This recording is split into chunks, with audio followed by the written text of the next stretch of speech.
Today's show is brought to you by Audible, and right now you can get a free audiobook download and 30-day free trial at audibletrial.com/joined-up.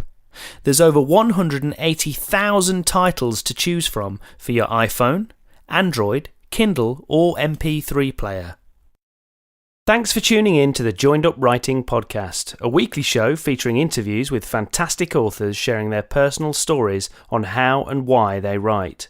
There's hints and tips for aspiring writers and great book reviews from top bloggers. Follow us on Twitter at JUPodcast. Right, cue the cheesy theme tune. Put down your pen and stop your typing. Grab yourself a drink, 'cause it's Joined Up Writing. Yes, hello and welcome to the Joined Up Writing Podcast, where a little procrastination can go a long way.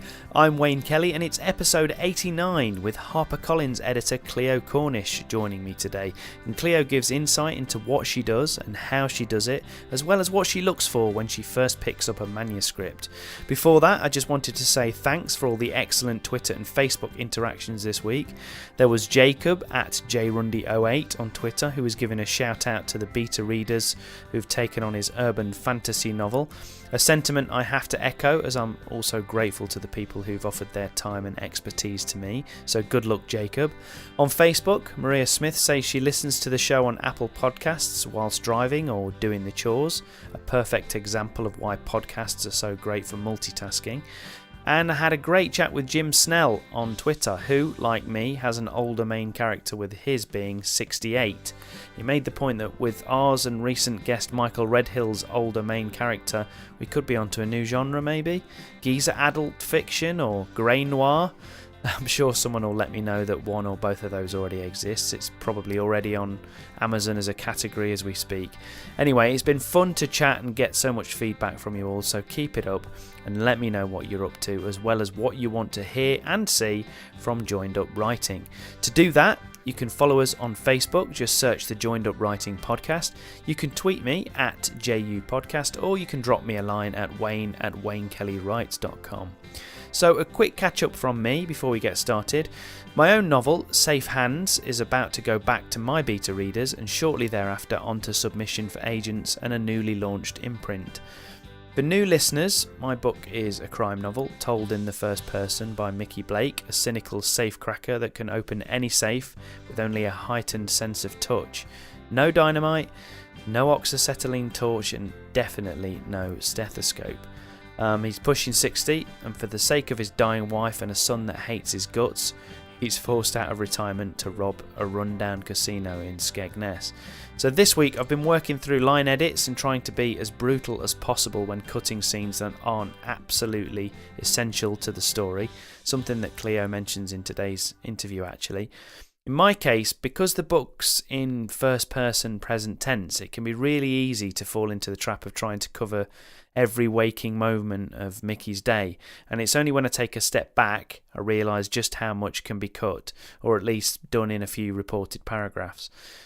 Yeah, that old siren call of self-doubt is still lingering, it's still hanging about, but I think you just have to accept that the longer you stare at and think about your story, sometimes the easier it is for the doubts to creep in. I've said it before, but it's worth reiterating. If you're going with traditional publishing anyway, even if your book is taken on by an agent or a publisher, there'll definitely be further edits and changes for a variety of reasons, some of which Clio and I talk about today.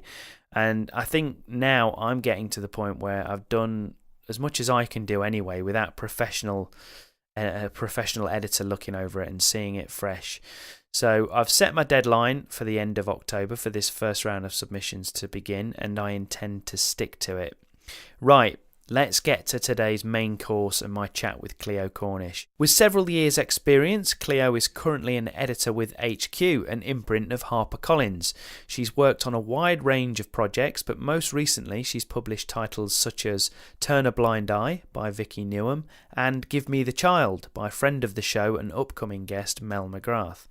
It was great to meet Clio in her natural habitat, so to speak, at HarperCollins, and she's got lots to say about editing and publishing commercial fiction. So just to start us off, Clio, just tell us where we are, first of all, and a little bit about what you do. Sure. So we are on the 16th floor of the News Building, which is the office for HarperCollins publishers. I'm an editor with HQ, which is HarperCollins' newest imprint, and HQ publishes commercial fiction and non-fiction. I look after almost exclusively fiction, have dabbled in non-fiction a little bit, very fortunate to be publishing. June Sarpong is my only non-fiction author, but generally publish commercial fiction. Brilliant. And are there any particular genres that you kind of find yourself working in more than others, or have you got favourites? Or Yeah, so I'm really fortunate at HQ actually, because we as editors all have reasonably broad remits. So we don't have one dedicated crime publisher, one dedicated women's fiction publisher, etc. So it's largely based on kind of thinking about the list as a whole and what gaps we might have, but also our own personal tastes and what we can be passionate about. So my tastes tend to be on the kind of darker side, so crime and thrillers in terms of kind of genre, but also the kind of book club fiction that might have those darker themes to them. I mean, that said, I'm publishing a book in January, which is incredibly uplifting, called Mr. Doubler Begins Again. That's about a kind of potato farmer who lives on top of a hill. It's very charming. It's a bit bittersweet, actually. But yeah, so I can cross over into kind of reading group fiction, but I tend to go more towards crime and thriller. The darker type stuff. Yeah. So again, for people that have, don't really know, there's lots of people out there that are not even sure what an editor does. So yeah. I'm sure that there isn't such a thing, but give me a bit of a flavour of what an average day might look like for you. So the editor's job really is, I think, before I was in editorial, I might have assumed it was all kind of spell checks and really focusing on the text. But actually, an editor's job is really about kind of project management. So the closest relationship usually is between the editor and the author. So I will commission fiction. So I acquire it, I take it to our acquisitions team. And from that point, I'm really overseeing the publication of that title or titles from the author. So typically you'll be working on a pretty big number of titles that are publishing kind of within the next kind of either have, some of the books that I'm kind of technically still working on have already published a couple of months ago maybe, and then probably anything up to about something publishing in about 18 months time will be titles that I'll be thinking about. So that can be anything from the actual editing, which is I'm a structural editor, so that's working really closely with an author on their kind of story arc, their characterization, their pace. So I read the book, I send the author a set of notes, often annotations on the manuscript as well, to develop the story. It then goes off to a copy editor and a proofreader, so they do the close textual stuff. But that's really just one part of the role. So in addition to that, it's often devising titles with the author and the agent, having conversations about that and the wider team here. It's writing the copy that goes on the back of the book. It's briefing the cover. It's kind of optimizing the metadata, which is kind of just a fancy way of saying doing everything back end that then feeds out to kind of Amazon and Kobo, etc., to make sure that books are as discoverable as they can be. It's having kind of meetings with the sales and marketing and publicity teams to talk about, how the campaign's shaping up, what more we can do to get the trade excited or the readers excited. And I mean, it's meeting agents as well. So the way that HQ gets to publish books invariably is because the editors here are sent submissions from agents.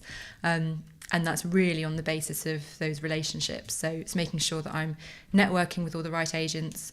They know who I am and what I'm looking for. And then I'm reading those submissions, considering them. So yeah, I've probably forgotten all sorts of things, but it is essentially project management on a number of titles that will all be at different stages. And then the kind of big creative parts of the job are, the structural edit and the copywriting. So there's it's probably a lot wider than a lot of people realise, because they probably do think that predominantly your work is all about the book and the text, but there's obviously all that other kind of stuff. And I should imagine a large part of it's relationship, isn't it? About building those relationships. Yeah, definitely. I think it's one of my favourite things about the job, really. I mean, it's not even a part of the job because it affects everything, is how important the interpersonal relationships are. So it's my job to be the main point of contact for the author and the agent. And that means, I'm taking for instance, my sales team gives me either good news or bad news about how many bookshops we might be getting our book into. I relay that information to the author and the agent. When it comes to structural editing, it's about being sensitive to not only an author's kind of, ego, given that this is their piece of work that you're critiquing, but also the way in which they like to receive that critique can vary hugely. So having the kind of emotional intelligence to read people quite quickly and understand how to communicate to them most effectively is really important. You're also, as the editor, you're kind of the primary champion of a book from the start, and often, like, the rest of the team can be absolutely invaluable. Like, we often have one of the publicist can be equally as championing, or the campaign manager, or the executive publisher, or the digital, or whatever. Any number of people can along the way become as passionate as the editor, but fundamentally it's the editor that's brought that book forward and is taking it through. So in order for my books to get the most investment, both in terms of time and money, that's really about how passionately and convincingly I can pitch them. So yeah, it's about kind of both reading people and broadcasting effectively. Yeah, it's a huge part of the job. And do you find, in terms of, I mean, you mentioned that you're building relationships with authors and with agents.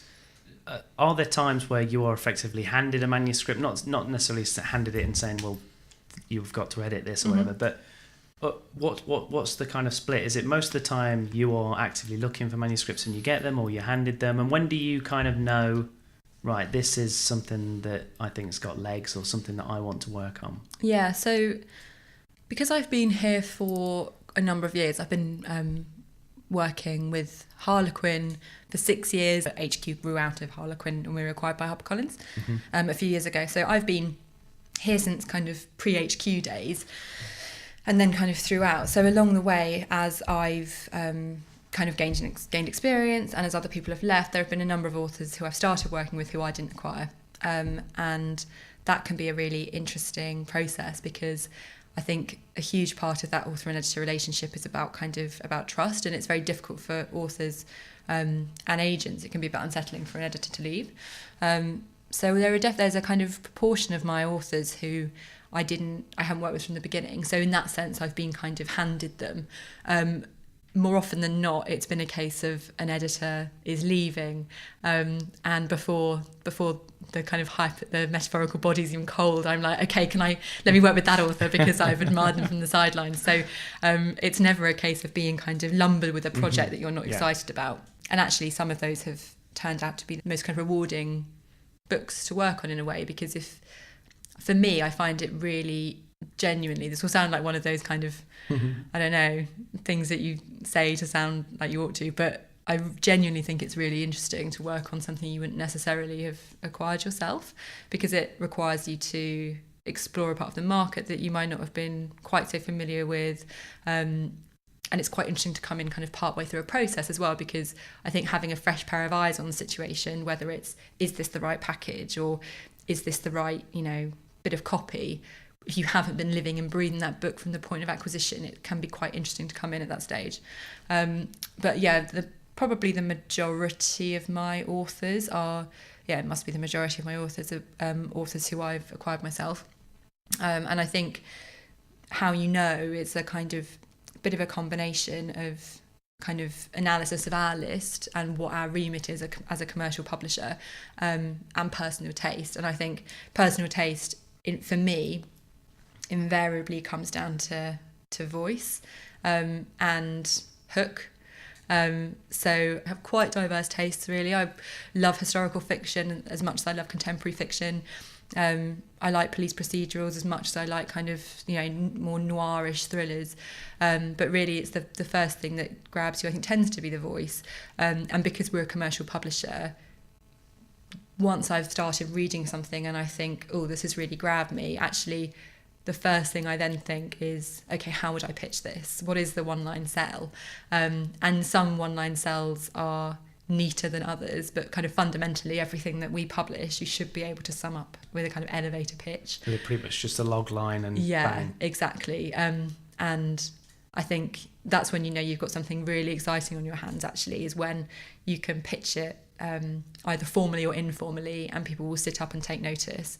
And actually that's where I think, if you're working, that's with commercial fiction is really key, because it's not enough to say, this is a submission from someone I think is going to be a huge literary talent. It's saying this is a book that, this is what it is. These are the supermarkets it will sit in, and it's a book that will grab readers' attention in the really fiercely competitive world of commercial publishing. Absolutely. So you talked at the top there about some of the different ways you approach the text. Again, as you say, some people may be confused with what you do with like a copy editor or whatever. But in terms of, you talked about structural editing and things. So presumably when you first get a manuscript, or you decide you're going to work with somebody, so you read it through, presumably, do you? And then kind of, have you got kind of a set order that you tend to approach things in, or how do you tend to work? Yeah, it varies.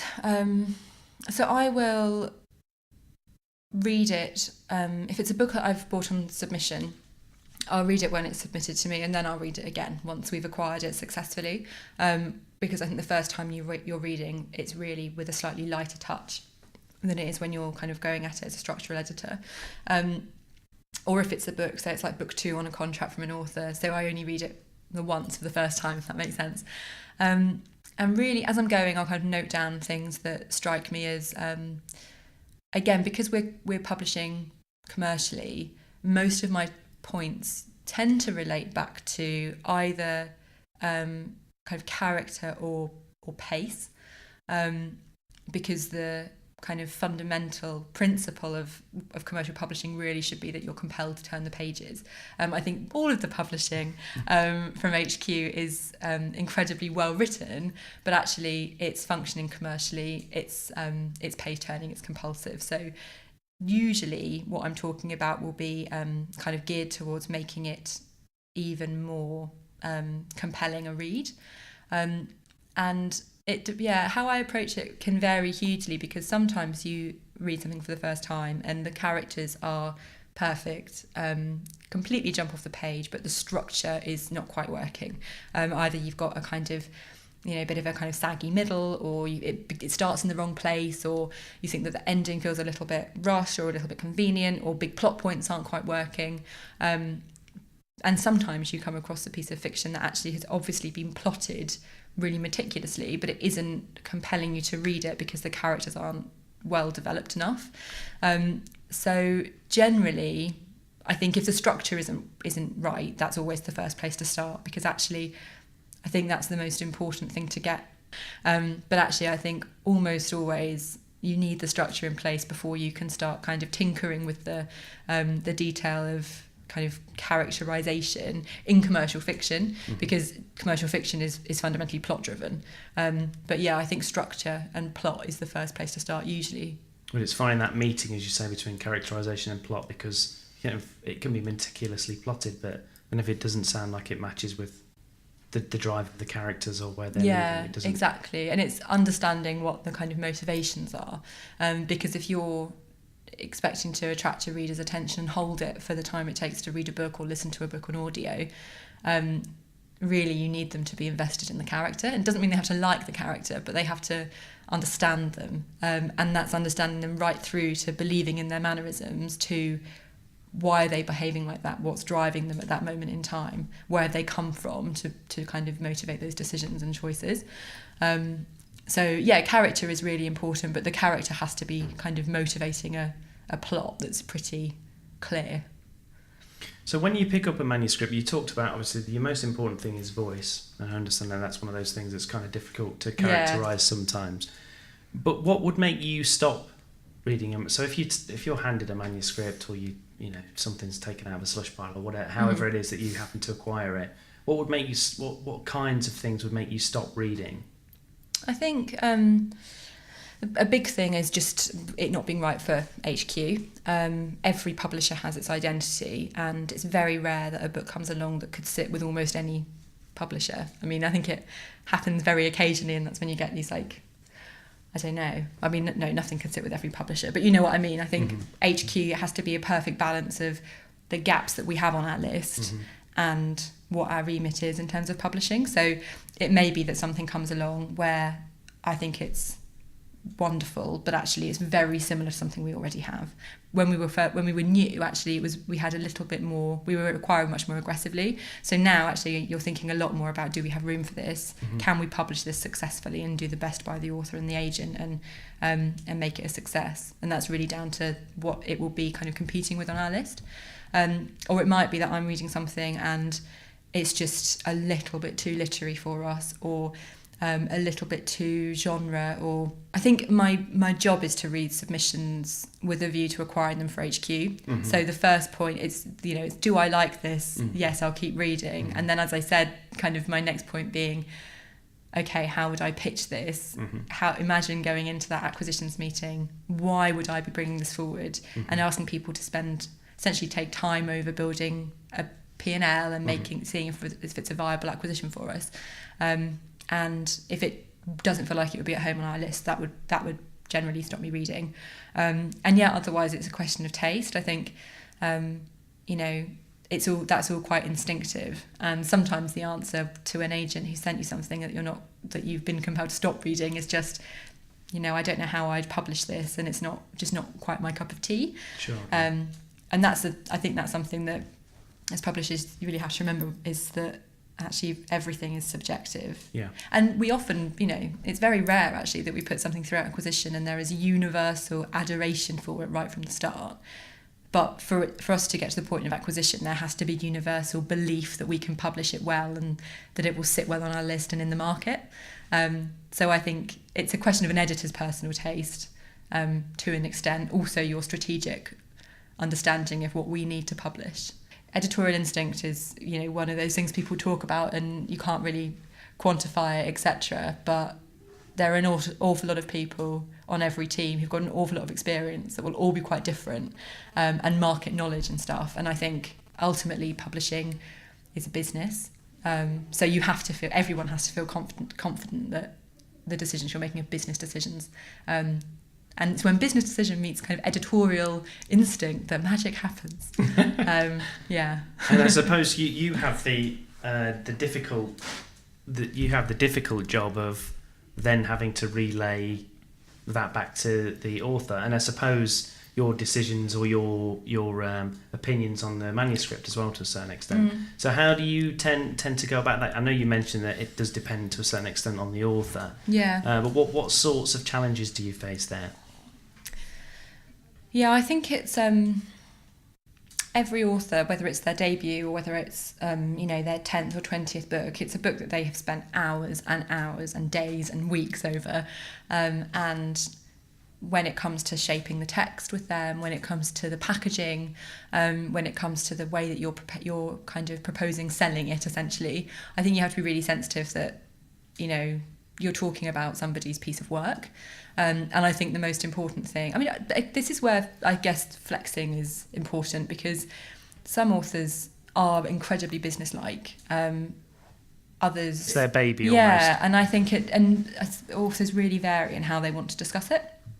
But I think something that is important to remember, both from my point of view and from theirs, and I, in a sensitive way, remind authors and agents of, agents less so, because I think they kind of tend to have this at the front of their mind all the time, as well as you do as an editor. But we're all here to make a book sell, because we're all here to make money from that book, build an author up, make them a brand, both because it's, that brings a lot of value to the author, and to their piece of work that they've worked so hard on. Also, just commercially speaking, it means we all make more money. The next book from the next author will be even more anticipated, etc. So fundamentally, we're all here to do the same thing, and that's to make a book sell in the market that we're taking it to. You're pulling in the same direction. Yeah, exactly. But I do think there's a lot to... I would never want to kind of force an author into... I couldn't, but I would never want to seem to be forcing an author in a direction they didn't want to take, because... first of all, as I say, it's their baby, and you should be respectful of that. But actually, more so, self-promotion is really important, and authors kind of taking it upon themselves to talk about their book and shout about it and network with people. And I would never want to give any of my authors any reason not to feel proud and not to wave their cover around, shout their title from the rooftops, talk about the ending of their story, etc. So really it makes kind of business sense for everyone to be happy with the outcome.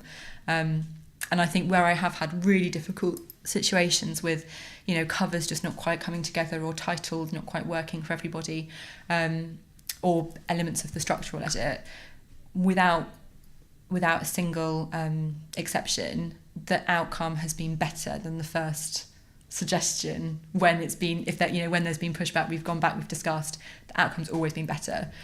So I think, although it's our jobs as a publisher to know the market inside out and be thinking commercially, actually you've got to respect the author and their agents' opinions, and generally you get a much better result actually if you do then have those conversations. It comes out of the compromise often works better for everybody. Publishing is really about it's about persuasion. It's about a package coming together, a book being presented to readers and making them think, ooh, and actually it's very difficult to do that if you're not all feeling really passionate about it.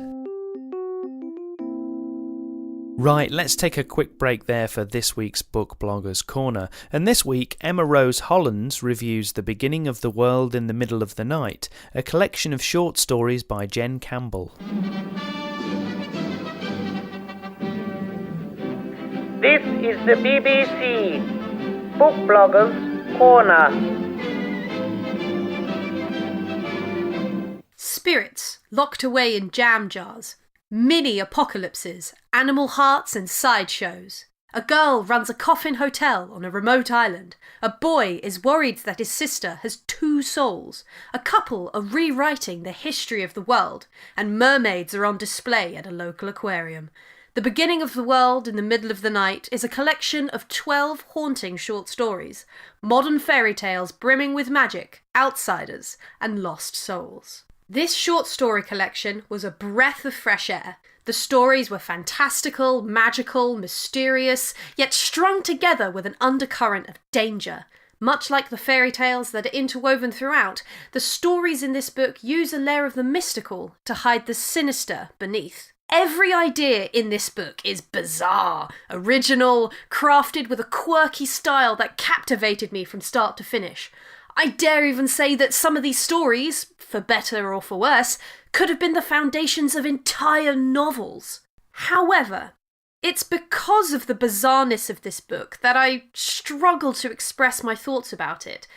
Books that successfully dabble with bonkers ideas and do so in unexpected ways are books that I adore, but I know that they aren't for everyone.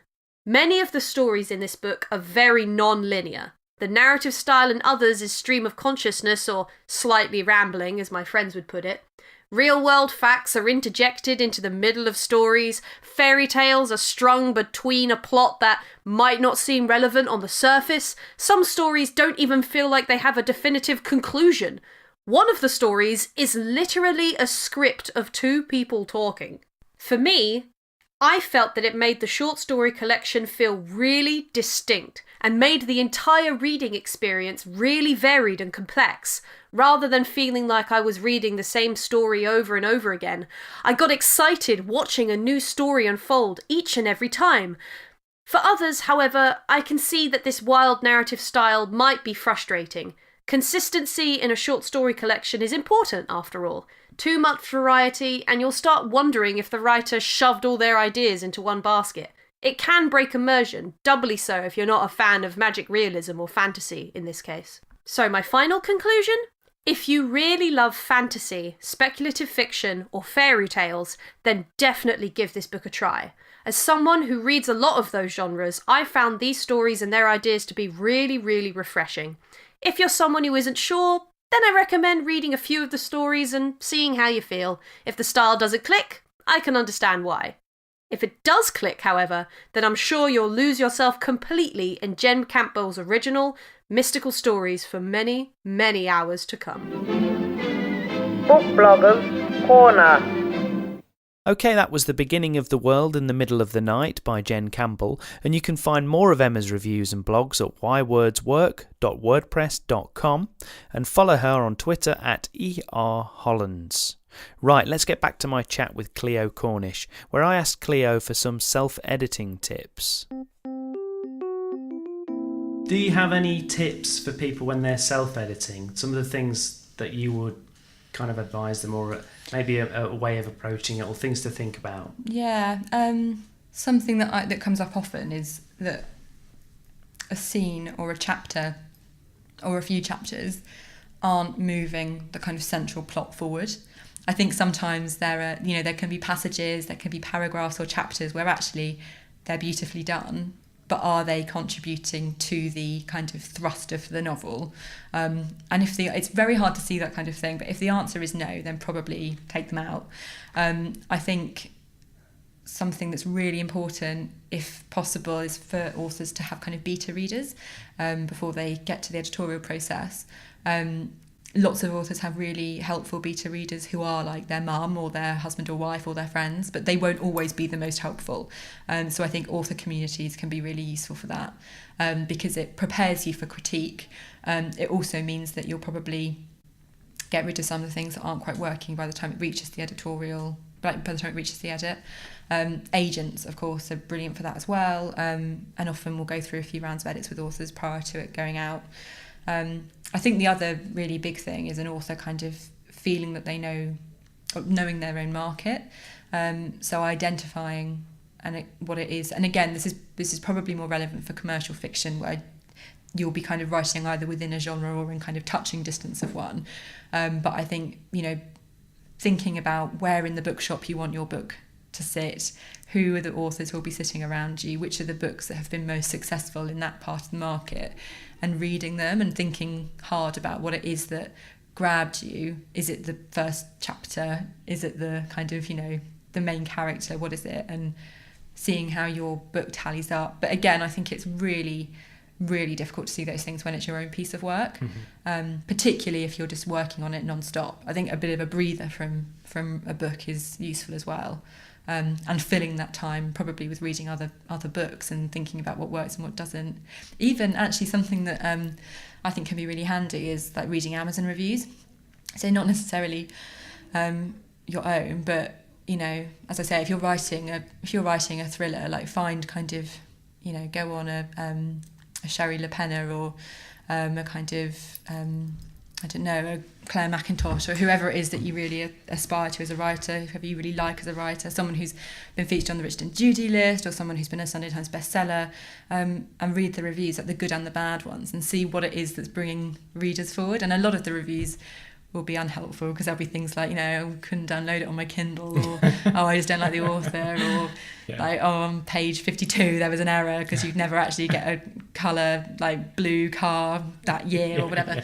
But actually there is a lot that will recur, like particularly about characterisation, maybe, or exactly. a particular plot point, maybe, or something like that. Or so whether something ends in the way that they thought it should end. Exactly, like knowing your readers really in any genre, I think, is important. Absolutely. Okay, well that's really, really good. Thanks for that. So if people want to follow you on social media or anything like that, or... Yes, please do. So I'm on Twitter, just as @Clio Cornish, and that's generally all I use for work. But I tweet relentlessly about the books that I'm publishing. You should. And I'd love anyone listening to follow me. And if I'm tweeting about anything that catches your eye, just get in touch. I'm almost always have proofs at my disposal that I happily share with people, and I've got a lot publishing next year that I'm incredibly excited about. So is there anything that you can talk about now, or is it all under embargo at the moment? No, there are a couple I can talk about for sure. I've got a book. I'm going to go in order of the calendar year, so as not to cause any disputes among my authors. In January I'm publishing Mr. Doubler Begins Again by Sini Gleister, which is a really, really charming book about a potato farmer, Mr. Doubler, who lives all alone on top of a hill, and he's lost his wife and kind of lost his way as well. He's got a housekeeper, Mrs. Millwood, who visits every day, and she's his only visitor. He hasn't come down from this hill in decades. And then she's taken ill right at the beginning of the book. So he has to learn to kind of fend for himself and trust in the kindness of strangers again. It's really uplifting. It's beautiful, really charming. So that's in January, and then I'm publishing in February The Beauty of the Wolf by Ray Delaney, pen name for Sally Gardner, who's sold over 2 million copies of her children's books. She won the Costa Children's Prize. She's an absolute genius. And The Beauty of the Wolf is a retelling of The Beauty and the Beast, set in Elizabethan England, and with the gender roles swapped. So it's kind of feels very like proto-feminist, body positive, beautifully done, really rich in its detail. That's going to be amazing, and I've got proofs of that one. And then 2 more I'll mention. I'm publishing the second book from Vicky Newham, Out of the Ashes. So we launched her police procedural series this year. D.I. Maya Rahman is her detective, born in Bangladesh, raised in Tower Hamlets. She's a brilliant heroine for the 21st century, and it's a terrific contemporary series. Out of the Ashes starts with a flash mob and an arson attack on Brick Lane. It's fantastic. Just going through final rounds of edits now. And the last one I'll mention, there are plenty more, but the last that I'll mention is The Guilty Party by Mel McGrath, who I believe you're saying today, which is about 4 friends who, on a night out, all witness, they get separated towards the end of the evening. And they separately each witness an assault on a woman, and they decide not to step forward and help. And a few days later, this woman's body is washed up on the banks of the Thames, and they realise that actually they've got blood on their hands as a group, because by not stepping forward, this woman was, ended up dead. And as the story progresses, the kind of secrets of the friendship group begin to unravel, and you realise that they all had their own very sinister reasons for not intervening, and actually this woman wasn't a stranger to any of them. So it's toxic friendships, real kind of meaty book club, psychological suspense, and absolutely brilliant. That's coming out in March. Sounds great. So yeah, plenty happening.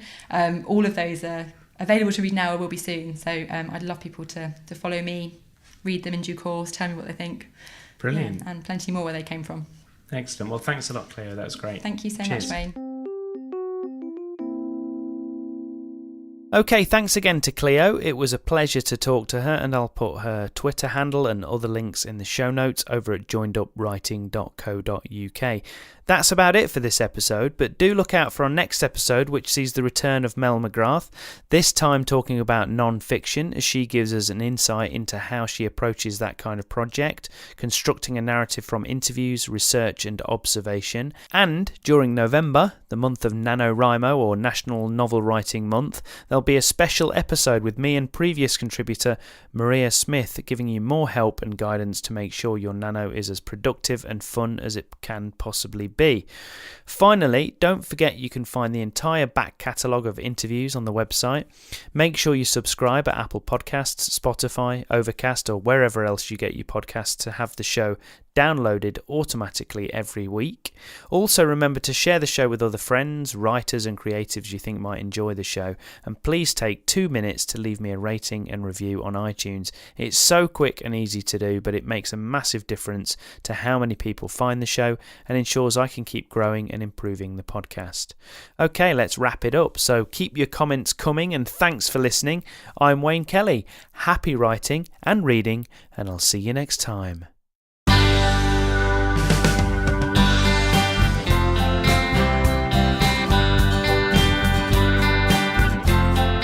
Joined up